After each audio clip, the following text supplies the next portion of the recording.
Hey everyone, this is Prince Watercress, and welcome back to Let's Play Super Castlevania 4. In the last episode, we played through the first 3 stages of the game, and now it's time to take on stages 4, 5, and 6. So without further ado, let's begin. Might as well grab a few things before I go down here, and take care of that skeleton knight. There's also a wall monster in here.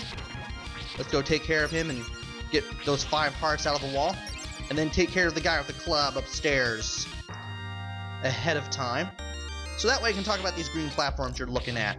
These things are just like the wooden platforms I told you to be careful on in stage 1, because you jump onto them, they will send you careening to whatever's below, which may or may not be a pit, and that's no fun for anyone. And I got those 5 hearts out of that candle. Excellent. Getting better at hitting that candle and getting onto that platform at the same time, too. Let's take care of the 2 skeletons there. Get rid of that wall monster. New enemy, these guys coming out of the walls. They go down in like 1 hit or 2. 1 hit, you got the best whip you can get. And let's carefully jump through this section here, so that way we don't fall off those platforms or get sent into the pit. Want to time your jumps carefully and keep on jumping whenever you make it. Also, here's an axe down here in case you need it. Jump. There we go. Want to jump off that platform as soon as you land on it. And I want to lure this guy up here. And by changing our direction mid-jump, we can make it up there. That's a thing that became a thing, starting with Super Castlevania 4. Sadly, I don't think Dracula X allowed you to do that. Also, let's take care of that bat, too. Now let's get down here, and because we have the cross, we can let the crosses do the work while I keep all these debris from hitting me from above as the skeleton head takes damage. Skull. English watercress. Skeleton head. That sounded not correct. Anyway, we're in here now. We need to go up the stairs, and then go up here underneath this hook, face left, and then aim the whip onto it, so that way when the rotating stops, we can get onto this platform. Aim diagonally if you have to. Do not let these things knock you off the platform, whatever you do, because if you hit those spikes, even if you're taking damage, even if you're being knocked back, it is instant death. You will get hit again while being knocked back out of the air by the Medusa heads. And you will lose a life, and you will have to do this all over again with no sub-weapon, no triple shot, and the leather whip, which is much weaker than the metal one. Alright, let's alternate between left and right here and keep on swinging. There we go. We're on to the next section of stage 4. We've got this nice little rotating background here. Want to watch out for skeletons as we go along. They come down from when they're pretty close to you. Also took care of that guy before he could show up on screen. That was pretty nice. Might as well go ahead and take care of some invincibility. Might as well go ahead and use that. There's a chicken leg if you need it. And you want to be very careful while you're in this section. At least you don't have to race against these things. These platforms only collapse when you're like a certain distance away. So you can stand there and you won't have to worry about racing against these things. And now we're in the final section of stage 4, where you have to deal with these platforms that just keep going up. We'll have to deal with a few bats as we go up here. I want to jump off the very edge of these platforms, that way we don't have to worry about doing these jumps over. Let's go ahead and use the whip wiggle to get rid of these bats here. Now, I want to keep going to the right here. Let's wait for that platform to rise, and then drop down here. Do not let these things come down on you. That is instant death. Want to stand flush with these columns in the background. Wait for these things to go up. Go, go, go. Just keep going right. Don't stop. You'll make it. Also another axe. This game can drive you nuts if you let it, especially when you play through this multiple times as part of a Let's Play. This can be a difficult game, but it can also be a fun game, let me tell you. Why else did I play it? Why else did I actually give 2 attempts at trying to Let's Play this? And after some bone dragon fun, we get up here and we get to fight the next boss. Wait for the background to get dark. As soon as the platforms show up, I throw my crosses. Want to watch out for the blocks that this guy throws at us, as well as the blocks that come out from above. And you may be able to use the platforms to your advantage. I didn't have to because I was able to fight this guy from far away. And thankfully I watched my health here, so I didn't do too badly here. Now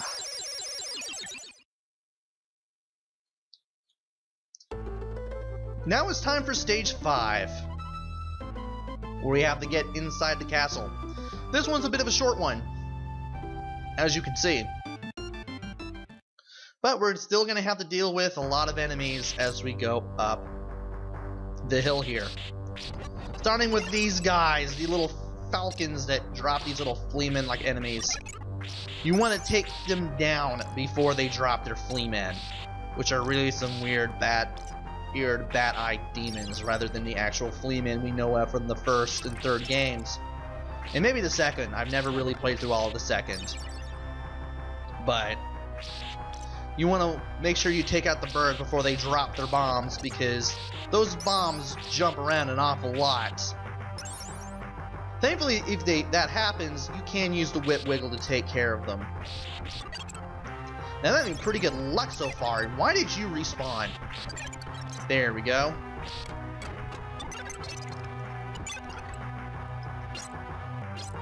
There we go. We're up here now. We also don't have a lot of time to get through this stage, so we better be pretty quick.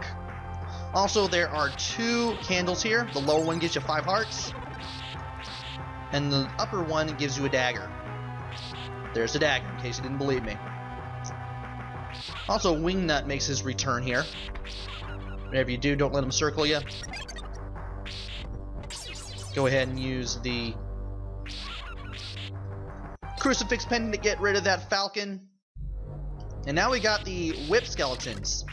They can hit you from a pretty far distance. A little more distance than the skeleton knights have.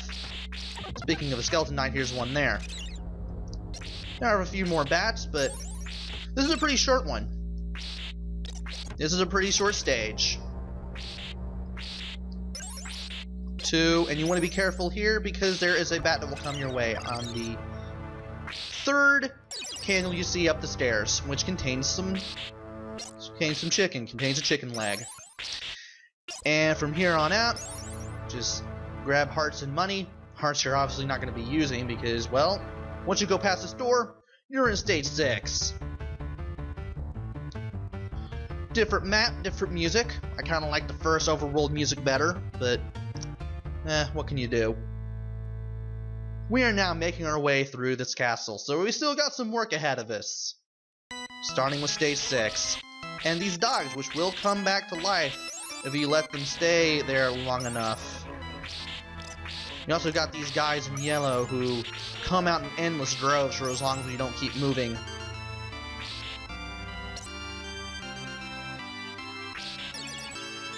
And we have a new enemy here, as well as some holy water, the Axe Armors.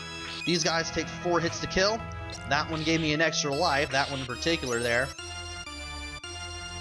And they can throw their axes high or low, so you want to watch where those projectiles are coming from when you fight them.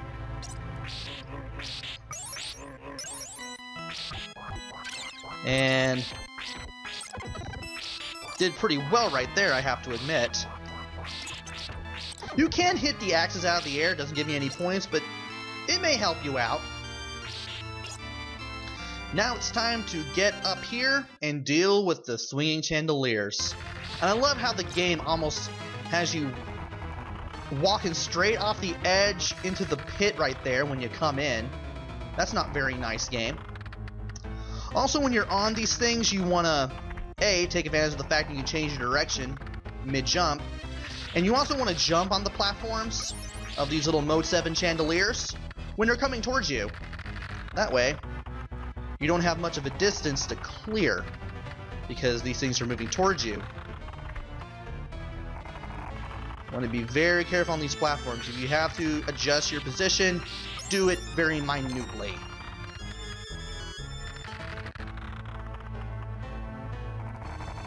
Wait for this thing to come to a stop, at least before you go again. Want to be careful here. I'm going to wait for this thing to come around again before I jump on it. Get to the center here. And then, I thought I would not make that platform. I got on that platform a little quicker than I expected. Even when you get good at this, it can still mess with your wits. And here's a little secret I learned from replayability. Thanks, Tron and Adam, for this one. After the second falling chandelier, which I want to add, you don't want to be under these chandeliers because they will hurt you. You want to attack this floor tile. This gives you a secret passage, which leads down here. An old man and his dog. I'm going to lay the whip down here, so that way you can get rid of the dog. The old man can't hurt us, but when we kill the dog, we make the old man cry sadly.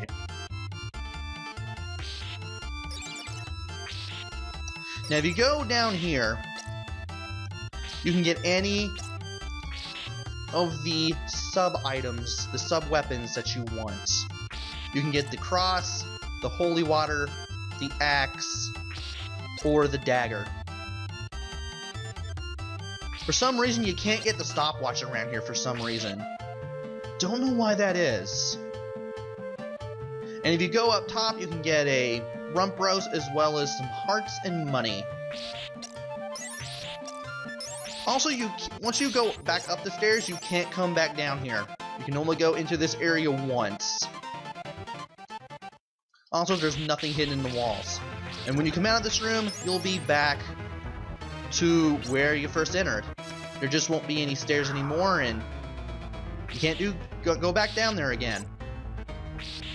And just before you fight off these flying ghosts, there's an axe and that candle. So in case you need an axe, and change your mind all of a sudden on your special weapon, or you didn't grab the one in the secret passage, or you didn't know about the secret passage, well, there's one there. We also have these guys that are running towards us, as well as those little flashing spears that I just met up with earlier. Those flashing spears bounce around the screen. You can kind of manipulate where you want them to go, kinda. They only bounce off the edges of the screen. And they only take 2 hits to kill with the most powerful whip. I want to get rid of these guys right away. There we go. They don't do a lot of damage, but those little hits can add up. So you do want to keep those things away from you as much as possible. And I'm going to go ahead and hit that X armor anyway for points, even though he is going to respawn. Get rid of that axe. Can't believe I let that bat hit me, but whatever.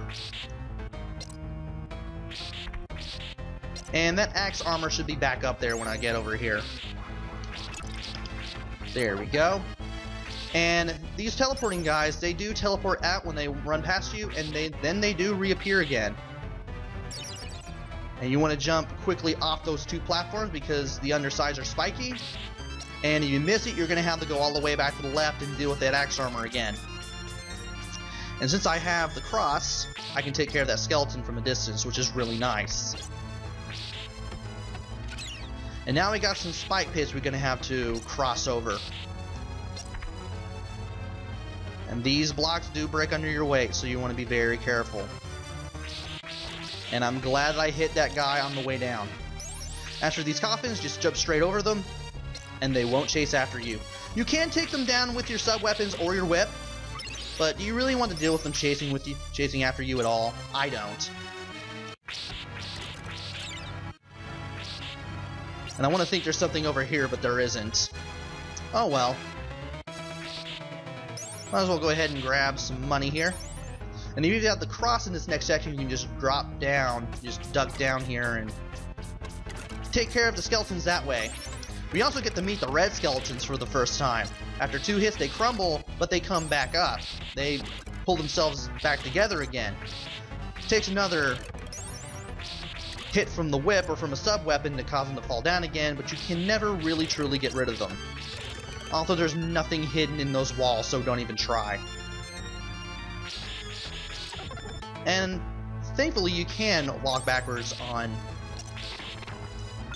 the stairs so we can take care of that skeleton knight and grab that wall meat there. Also, by holding down left or down right, you can do the duck walk. This lets you get past these hands, which if they grab you, the flashing skeleton knights to their left will suddenly turn solid and try to attack you.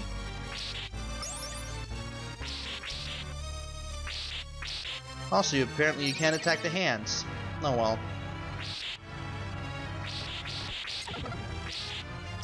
Might as well go ahead and go up here. Grab some more hearts. Barely using my hearts here, I'm surprised. Now we got a bunch of coffins that we have to deal with. Might as well go ahead and use the crosses to get rid of them after hitting them, a few of them with the whip. They don't take much effort to take those coffins to take down, but cross does make them easier. Sub-weapons always make them easier. And those tables, you can actually hit them with your sub-weapon to make them go away before they chase after you once you pass by. You also got these pairs of dancing ghosts here. They will bounce off the sides of the screen, and you want to take care of them as soon as you see them because they can drive you nuts. Also, I could have used that crucifix pendant to take care of the table.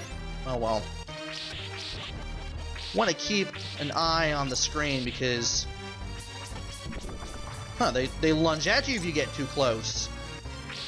Been a while since I got that close to one of them.